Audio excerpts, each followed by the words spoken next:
Sister today is Reverend Esther Wallace. She works and plays in the realms of meaning-making, sacred space, and social justice. Raised Christian, Esther became a Unitarian Universalist in 2014, and she has cherished being invited to profound experiences in Buddhism, Taoism, humanist, Muslim, and pagan communities. Currently, with her UU identity, she is in the process of converting to Judaism.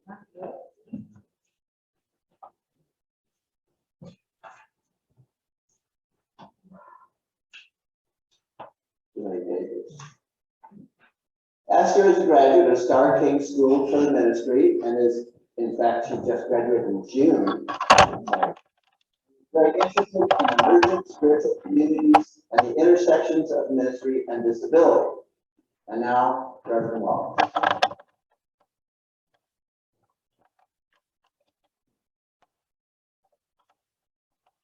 Thank you, Bruce, for that lovely introduction. I am so delighted to be with you all today. And my spouse, Alex, and I have been vacationing here for the last week.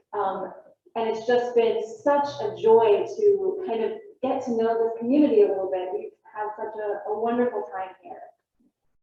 And I'm just so excited to be with you all. It is true that the conditions for suffering are the cause of all this pain. But all shall be well, and all shall be well, and all manner of things shall be well. These words from our meditation this morning came from the writings of the 14th century English Christian mystic, Julian of Norwich. And before this past year, I never had much occasion to know or spend time with Julian's writings. The Christian church I grew up in did not have much use for the writings of mystics, especially women mystics. And after I left the Christian faith and became kind of a refugee from authoritarian Christianity, I felt I didn't have too much use for reading the words of some Christian mystic who lived over 600 years ago. So you might imagine my surprise when, in my second to last semester of seminary, I felt an urge to take a class on the writings of Christian women mystics. It wasn't the last place I expected to find myself in seminary, but it was fairly low on the list. And it was in this class that I encountered Julian of Norwich for the first time. We know Julian from one extant collected body of her writings, and our meditation this morning is arguably the most famous passage from that book. If you've encountered Julian before, it's likely that it may have been in the form of that quote, whether on a devotional book, a piece of jewelry, an art print, a mug, or even, as I found on the internet yesterday, a duffel bag, an apron, a baby's onesie. It's a quote that, taken out of context, has been commodified into kind of a live, laugh, love inspirational card form. All shall be well, we are reminded, drinking our morning beverage of choice or changing our baby's diaper. And at best, that might be truly encouraging. It also might seem a little saccharine or trite, out of touch with the world we're living in right now. A world where with every passing day, I know I ask, is anything well right now? Will things ever be well again? What does being well even mean anymore? But if we take a moment to consider the context of Julian's life, a little bit of a different picture emerges. It turns out the 14th century was, to put it gently, a chaotic time. It's estimated that famine and plague killed around half the population of England during the 14th century. And Julian herself lived through at least 2 periods of extreme famine and many, many recurring instances of plague. There were peasant rebellions which were violently repressed by landed gentry, and bloody wars instigated by neighboring monarchies, which collectively would come to be known as the 100 Years' War. What a title. Several decades before Julian's birth, a geologic period of time known as the medieval warm period came to a close. bringing cooler temperatures and climate change that ushered in what we now call the Little Ice Age. And on top of it all, there was theological turbulence. Debates about who had authority over scriptural interpretation and church governance. These were hugely political debates over which theology would be sanctioned by the state. And the conflict was often really deadly if one came out on the losing side. So the more I learned about Julian's context, the more familiar it seemed to me. Protest against an authoritarian state that turned to increasingly violent theology to justify its actions. Climate change. A terrible illness that claimed countless lives. And I really began to wonder how someone who lived through all of that could believe that all shall be well as fervently as Julian did. Because I gotta tell you, I'm struggling to believe that all shall be well.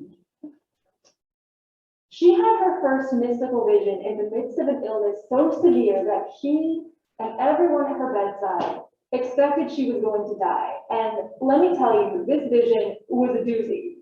I won't give too many spoilers, but suffice it to say, she had like a tangibly gory experience of Jesus's post-crucifixion body. And weirdly at the same time, a paradoxically gentle experience of her God. And this vision was so profound that she left her life as a layperson for the life of what's called an anchorite. Anchorites were religious people who became vowed to their God and were literally walled into small cells of a local church to live their lives in service to their faith and their community. They were seen as really integral to the spiritual life of the community, sought out for advice, and they held a great deal of authority in the spiritual affairs, not only of local people, but of people who would travel great distances to seek their counsel. There were a fair number of anchorites in medieval England, and the life was not actually the worst, but it also was not glam or a plush situation. This was a really serious choice, the kind of choice made when you're struggling to reconcile the world you live in with the world you feel you're called to create.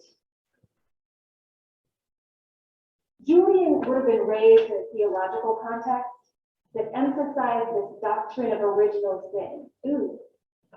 She would have been taught by her church that humanity is fundamentally flawed and bad and unworthy of encompassing love.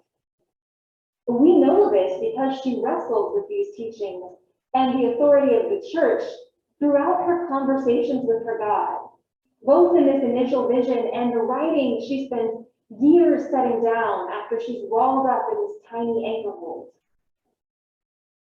Her God keeps telling her humanity is worthy of love and is even more loved than we can know or comprehend.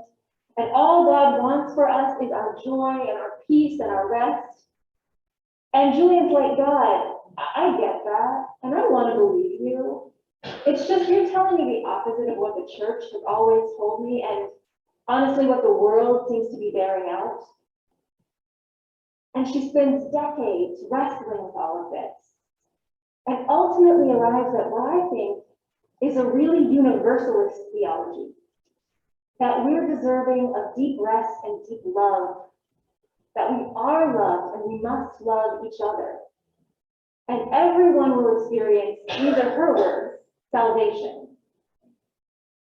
So I don't think we can separate this famous quote about all being well from the rest of this woman's life and her theology. When you really consider the context she was writing in, these words, all shall be well, and all shall be well, and all manner of things shall be well, become less of a trite, it's all going to be okay sentiment, and more of an aspirational theological statement. A statement that refuses to cede the belief that we are beings of inherent worth. It's an assertion that claims our right to be in beloved community. And it's a really tenacious belief in the possibility that we can create a world where we each exist in dignity. So why have I spent all this time talking about an English mystic who lived in the 1300s and 1400s? It's really because if there was ever a time when it's difficult to believe that all shall be well, it's right now. We are 2.5 years into this global pandemic, and many of our leaders are really choosing to respond as if it's completely over and everything's good. We're dealing with the ever-increasing realities of climate chaos. Many people who can become pregnant in this country are on the brink of losing access to safe and legal abortion, if they haven't already. Queer and trans people are under attack. Seems like we can't go a day without a mass shooting that claims many precious lives. Christian authoritarianism is on the rise, not just here, but also other forms of religious authoritarianism around the world are on the rise. And the effects of all these things are intensified for Black, Indigenous, Asian, and Latino folks in this country, whose lives we know white supremacy culture treats as disposable. We live in heartbreaking times. We live in times of great grief and great uncertainty. And in the midst of it all, each of us has still chosen to come here to this congregation on this day to share space together. We've done so because we believe in the promise of a world that our Unitarian Universalist tradition calls us to imagine into being. A loving world, a world governed by justice, equity, and compassion in our relationships. A world where we remember we're part of a more than human planet, an interdependent web we must care for just as it cares for us. I'm reminded of another story, and this one's from the Torah, or the Hebrew Bible. It comes from the book of Esther, one that's close to my heart because I was named after the main character. And if you don't know the story in brief, it takes place among Jewish exiles in the Persian Empire. It features an emperor or king in search of a queen who will give him less trouble than his first wife, a powerful vizier, Haman, who is bent on the destruction of the Jewish people, and a Jewish woman named Esther and her uncle Mordecai, who raised her. Now, events in the story unfold so that she becomes empress of Persia, and her uncle learns of Haman's plot to kill all the Jews in the land. Distressed, Mordecai tears his clothes and dresses in sackcloth and covers himself in ashes and goes wailing through the city streets until he comes to the palace. He's denied entry because of his general state, but he gets word to his niece Esther about the threat to her people. He tells her to go before the emperor Xerxes and beg for the lives of her people. And she sends words back that it's against the law to go before the emperor without being called for. And the last wife who made trouble, well, things didn't go so well for her. And when Mordecai responds, he tells her not to get complacent, just because she lives in a sacred place in the king's household. Not to think she'll be spared just because of her position. He tells her that if she doesn't act, relief and deliverance will come from somewhere, but people are going to suffer because of her inaction. And then he says what is often translated as, "Who knows that you have come to your royal position for such a time as this?" When I take in the landscape of this crumbling empire we live in, I feel like Mordecai's assertion goes hand in hand with Julian's. Growing up, I didn't understand why he would tear his clothes and cover himself in ashes and go wailing into the streets. But I told some friends the other day, the desire to so publicly mourn injustice makes a lot more sense to me now. And that's part of why I treasure UU community so much, because it provides us a place to bring our sorrows and our joys, our hopes and our fears, our agreements and our conflicts. And it provides a place where we remind each other this faith calls us to risk making trouble to build a more just world. Our tradition is meant for such a time as this, a moment of a world in crisis. A moment where our world needs the theologies and actions of those who are willing to take the risk of making trouble in order to make a reality where all shall be well. Now, we sometimes get a little squirmy around the term theology, and I think that's partially because a lot of us have been deeply harmed by dominant theologies. I know I have. But I think it's also because it can be so lonely to claim a belief system that goes against the grain of this society. We may not be walled up in an anchor hold, but claiming the principles of liberal theology can result in isolation from our friends and our communities and our families. And even when we come together, it can still be a lonely experience to be the only progressive congregation around. But the thing is, we come from a long theological tradition of making trouble. From Arius back in the 3rd century to Michael Servetus in the 1500s, who both committed the heresy of taking too Unitarian a view of God, to Viola Liuzzo and James Reeb in the 1960s, whose lives were taken by those who opposed their theological work in the civil rights movement, to Ben Scott and Bill Sinkford and many other Black UUs who challenged white supremacy culture in our faith in the late 60s. It's true our history is marked by many mistakes, but it's also marked by theological persistence toward a liberated world, by the actions of people who, in the words of the late great Congressman John Lewis, make good trouble. Claiming a belief system that aims for liberation in a world that seems bent on creating suffering and oppression is hard. Making good trouble as a congregation is hard, and I can't be up here and pretend otherwise. But I want to suggest it's one of the most important things we can do as UUs to love and support each other right now. Incidentally, the story of Esther ends with her daring to make some trouble. She's received by the king, and she ultimately exposes Haman's plot. And while the story doesn't wrap up without conflict, because the plot can't totally be undone, the Jews are granted the right to defend themselves, and they ultimately emerge with renewed strength and a sense of belonging. So I think this story tells us it matters that we're here today, that we've chosen to be UU, that something in you draws you here to our shared theological framework.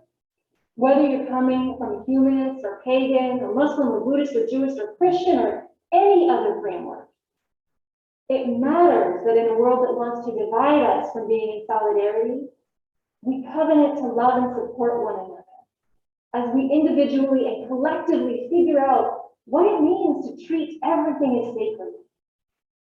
Whether or not any of us receive mystical visions that shape our theology, our faith needs your ongoing, unfolding, ever-deepening interpretation of our values so we can blossom into the future.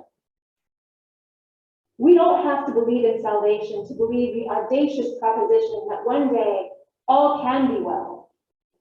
I certainly don't believe I need to be saved by a divine being, but I do believe that my UU and Jewish faiths call me to the work of tikkun olam.